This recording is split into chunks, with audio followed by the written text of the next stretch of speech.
I never imagined the woman I once believed was the love of my life would be the architect of her own destruction. But that's exactly what happened the night I watched her kiss her ex right outside the home we built together. A moment that should have shattered me but instead awakened a version of myself I never knew existed.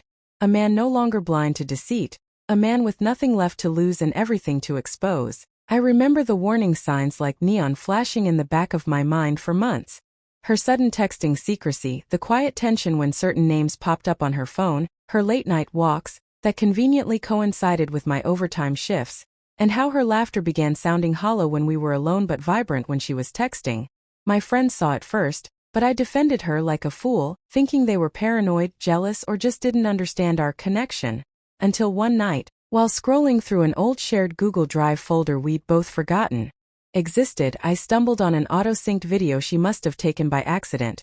A brief clip of her reflection in a cafe window, smiling into the arms of a man I immediately recognized as her ex, Thomas, the one she claimed was toxic and dead to her. Yet there he was, lips grazing her cheek while her eyes sparkled in a way I hadn't seen in years, and in that moment everything inside me broke, not from pain, but from clarity, like a fog lifting after a storm, revealing a wreckage I'd ignored for far too long, so I did the only thing that made sense. I stopped confronting and started watching quietly, patiently, because screaming does nothing when you're dealing with someone who lies with a smile, and so began the trap, a silent one made of camera upgrades hidden in plain sight, access logs on our Wi-Fi router, and even location trackers in the guise of harmless apps on her phone, all while I pretended to be the same oblivious, trusting husband she'd grown used to, and she fell for it. Because she thought I was weak, thought I'd never question her girls' nights or cousin meetups. Never guessed that she'd started using the hotel we once honeymooned in as her rendezvous point, a poetic kind of betrayal she thought I'd never discover. Until I did, and I did more than that. I documented everything from grainy kisses outside restaurants to flirtatious texts and hotel check-ins, building a timeline so damning it made soap operas look subtle. And yet I said nothing, not yet. Because revenge is best when served not cold but calculated. So I waited, watching her dig herself deeper with every lie she casually tossed my way like it meant nothing, until that fateful day she made her final mistake. She kissed him on our doorstep, thinking I wasn't home, and the camera I'd placed in the doorbell caught everything.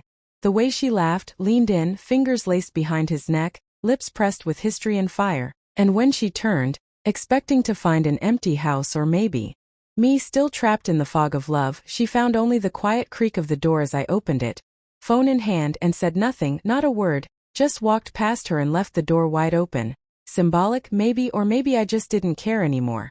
The silence startled her more than a scream ever could, and in the following days I vanished from her narrative, blocked her on everything, disappeared like a ghost with purpose, and handed the full digital file to a mutual friend who, as I suspected, leaked it to everyone she knew, family, friends, co-workers, the community she once adored being admired by, all of whom saw her for who she truly was, the betrayal immortalized in 1080p, and the fallout was glorious not in a joyful way, but in a poetic justice way.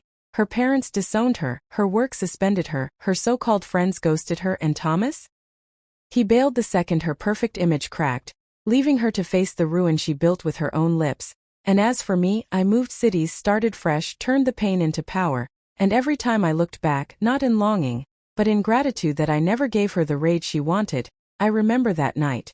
Not as the night I lost everything, but the night she did, because she thought her kiss would break me, but it was the spark that burned the mask off her face and set her perfect little world on fire, and I didn't have to scream, cry, or fight.